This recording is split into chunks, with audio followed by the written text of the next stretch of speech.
Hello, my name's Pastor Adam. I'm from Cleveleys Community Church. I'm the senior minister there.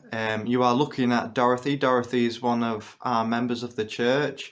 She's a wonderful lady, and we're around at her house. Just going to ask her a couple of questions about her testimony and her story. How are you? Okay, Dorothy? I'm fine, thank you. Brill. Yes, yeah. Our first question is just tell us a little bit about your history, about where you came from and Yeah. stuff like that. Well, I was born in Farnworth near Bolton, and that's near Manchester for anybody who doesn't know.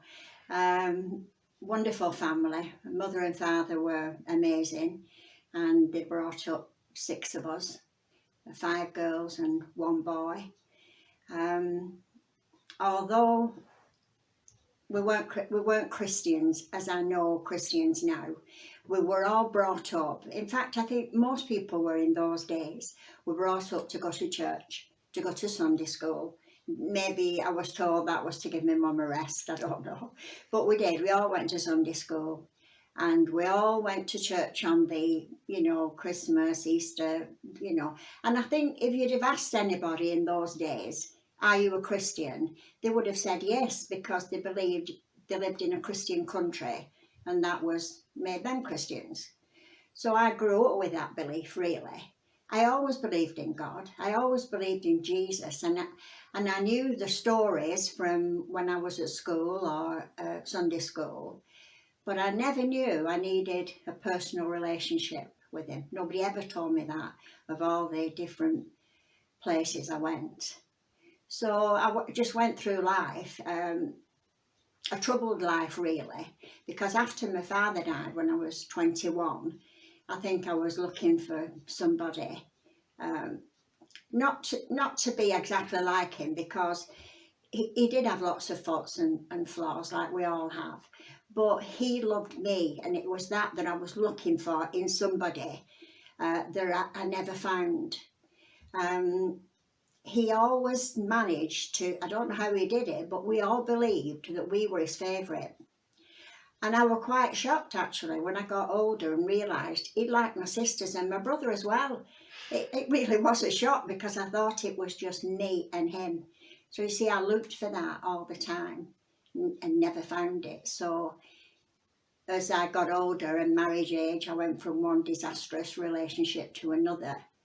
And that was the story of my life really, one mess after another, because you can never find that perfect man that I was looking for. Well, not a perfect man, but a man who loved me properly, until I met Jesus. And then I found that out I was in the throes of a really messy divorce. I didn't think about committing suicide as such, like it was on my mind all the time, but I did contemplate it, I must admit, and I thought of other things that would get me out of this place I was in. And a neighbour invited me to a local cafe, and I'd been in for months. I wouldn't go out, I wasn't eating properly, and anyway she finally persuaded me, and I met this man who he'd just got saved. He'd been saved all of 3 weeks, and he was ready to win the world for Jesus, and he was just so excited about God. And he asked me the question, he said, "Do you believe in God, Dorothy?" I said, "Yes, I do, but I think he's thrown the key away to my life."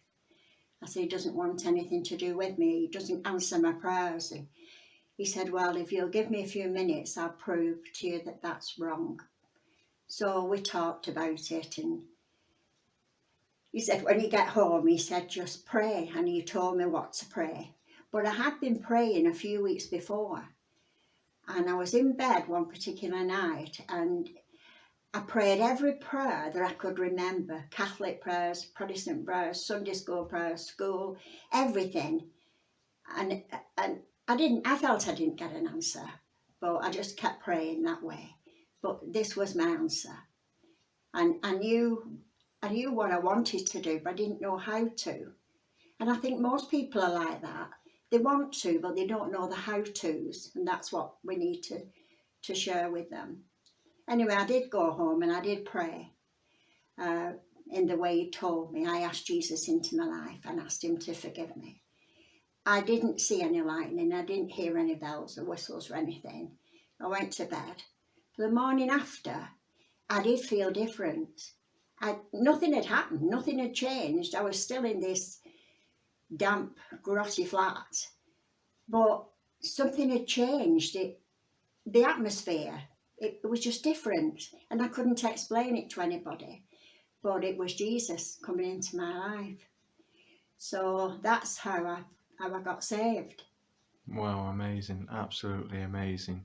And since you've been in relationship with Jesus and you've been saved, has there been anything that he's done in your life that stands out? Any provision or miracle, anything that he's done, you think, wow, that had to be God? Well, yeah, lots and lots of things. To start with, the cafe that I ended up marrying Eric, who shared the gospel with me, and the cafe that we met in, we bought it, and it became an absolute hub for all kinds of strays and people who needed help, and alcoholics, and all kinds of people. One girl used to come in, and she always seemed to come in on a Friday, and that was probably the only busy day we ever had. And she'd knock the tables over, and I'd say, "Oh Lord, no, not today, not Teresa," you know. But after 5 minutes with her, I couldn't have cared less if the cafe was empty or not. I would sit with her. And Eric invited her to a meeting that we were going to on the Saturday, and it was the Elim Church in Bolton. And the evangelist was George Miller. And we thought Teresa might forget, because we'd said, "Be ready, you know, for 6:30, we'll pick you up." When we got there, she was sat on these stone steps, frozen stiff, but she was waiting for us. She was still drunk. But I thought, well, you know, Jesus said, "Come as you are," and Teresa's drunk, and I'm bringing her. So we went, and I had to hang on to her because she was falling all over everywhere. And during the meeting, she kept shouting out, "I can play the guitar, I can sing." We were trying to keep her quiet. And then at the end, he invited people to go forward. So I took her forward, and he prayed over her. But then he spoke to me, and he said, "God's going to use you to look after people that need help." He said, "You'll never have to do it on your own. He will always send somebody to help you, but you will never have to go and look for people, because he'll bring them to you." And that was over 40 years ago, and that's exactly what God's done in all those years and still doing. Wow, amazing. So that's just been wonderful, and I believe he's still alive. I've seen him on Facebook. George Miller. Yeah, he is. Yeah, It was the only word that was ever spoke over me, but it was the truth, and God's done exactly that. Brilliant. Yeah, there's loads of testimonies about what God's done through George Miller. Yes. He's been mightily used from God. But thank you very much for your time. Thank you very much for sharing your story with us, and God bless. Thank you.